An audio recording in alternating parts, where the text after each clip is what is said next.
Nah, akhirnya penawaran dari orang pabrik tersebut itu kan gue pertimbangkan.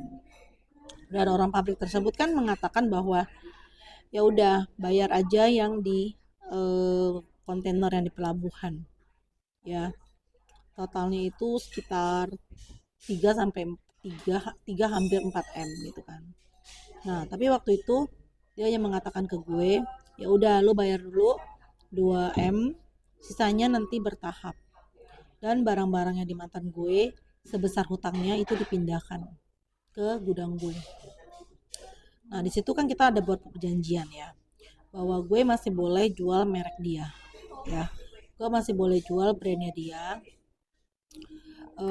Terus dia akan kasih gue bottom price, 5% di bawah bottom bottom price, itu kan. Nah, alhasil waktu itu hubungan kita masih baik-baik aja, tapi ya itulah banyak banyak sekali keributan-keributan ya. Dan memang dia udah sengaja. Perlu digarisbawahi juga ya, Stai. Ya, gue ngedampingin dia tuh dari dia nggak punya apa-apa. Ya, dari dia nggak punya apa-apa, dari minus, dari bisnis boleh ngutang. Ya itu sebagai kan harapannya kita apa? Oh, ya kan mungkin aja, ya kan usaha lagi nggak bagus, bisnis lagi nggak bagus, banyak tekanan sana sini, ya kita maklumin dengan harapan ketika bisnis membaik, dia akan memperlakukan gue dengan baik. Tapi nyatanya enggak, ya, nyatanya enggak.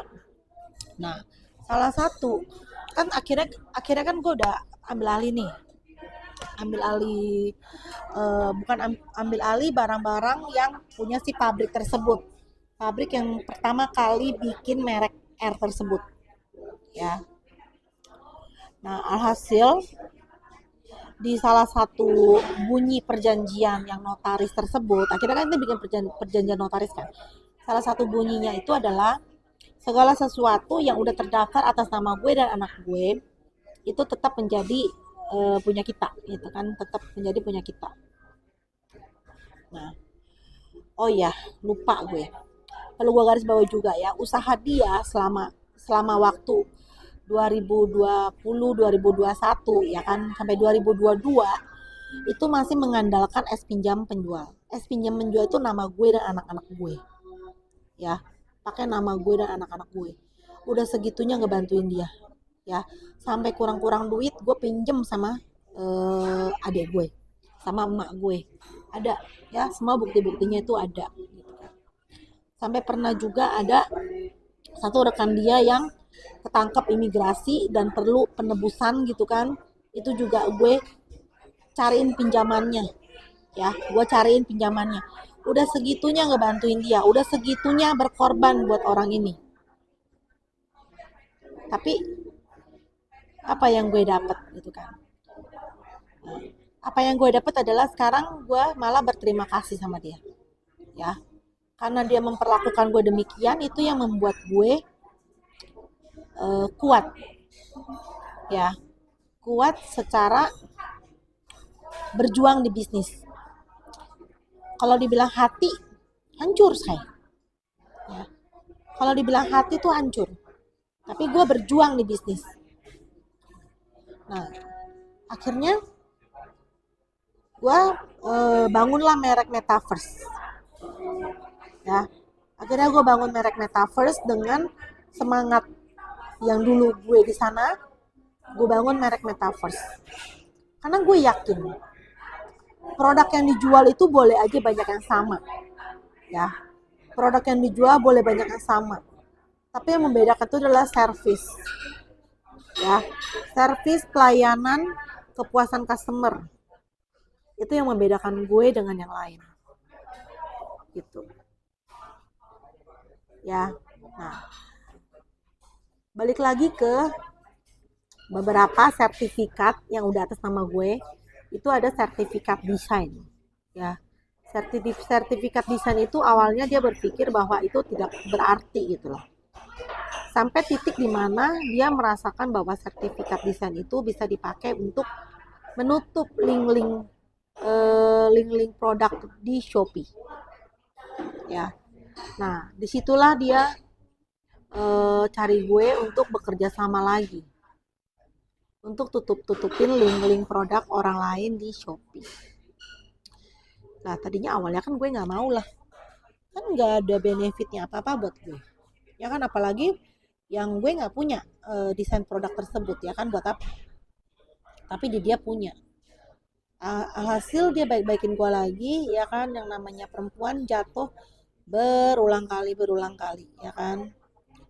Tapi ya gue harap dengan gue membagikan kisah gue di sosial media ini udah merupakan yang terakhir kalinya, gitu kan. Sampai gue berani speak up, ini gue udah yakin untuk yang terakhir kalinya gue nggak akan kejeblos lagi. Dan di kala itu dia bilang ya udah nanti lu minta royalti buat lu. Nah ya udahlah, akhirnya gue mau, ya kan. Jadi gue ada benefitnya royalti tersebut. Nah sampai titik dimana dia minta gue buat nutupin linknya customer gue, ya, nutupin link customer gue, dan gue nggak bersedia. Di situ dia marah lagi, ya, mengeluarkan tabiat-tabiatnya yang jelek itu. Ya, akhirnya kita ribut lagi di situ. Setelah ribut, akhirnya gue udah nggak mau ngomong lagi sama dia. Sampai terakhir gue merasakan bahwa sertifikat ini nggak berarti juga di tangan gue. Akhirnya gue mau jual. Waktu itu gue mau jual, udah ada peminatnya, ya, udah ada peminatnya. Satunya 100 juta, dan ada 2 yang mau 200 juta lah, gitu kan. Alhasil dia datang lagi ke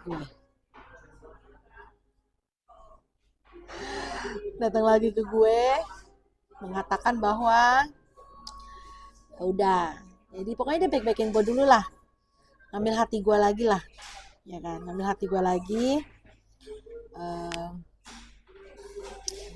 Terus dia mengatakan bahwa 5 sertifikat desain tersebut kasih ke dia, ya kan, dan dia bikinin gue perjanjian kalau gue bisa pakai, ya, gue masih bisa pakai dan royalti tetap milik gue, perjanjian tersebut, dan dia kasih gue 100 juta, ya kan.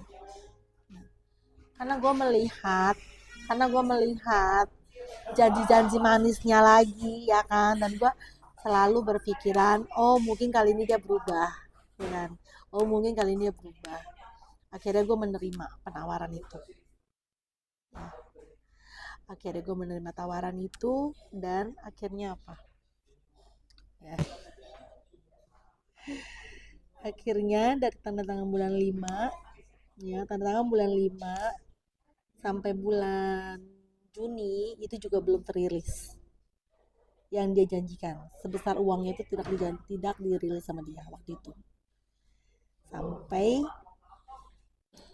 bulan Juni akhir, ya, dia pergi ke karaoke yang banyak cewek-cewek telanjang dada, ya kan, dan dia merekam itu dan kirim ke gue, ya, dari HP dia sendiri. Secara hati gue hancur, ya, tapi itu dimana gue bikin video di TikTok, ya, dan viral, video yang gue nangis gitu.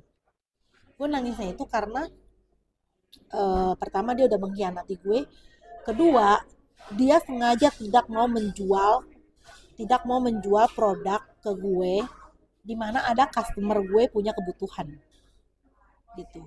Oke, waktunya nggak cukup nih, gue lanjut lagi.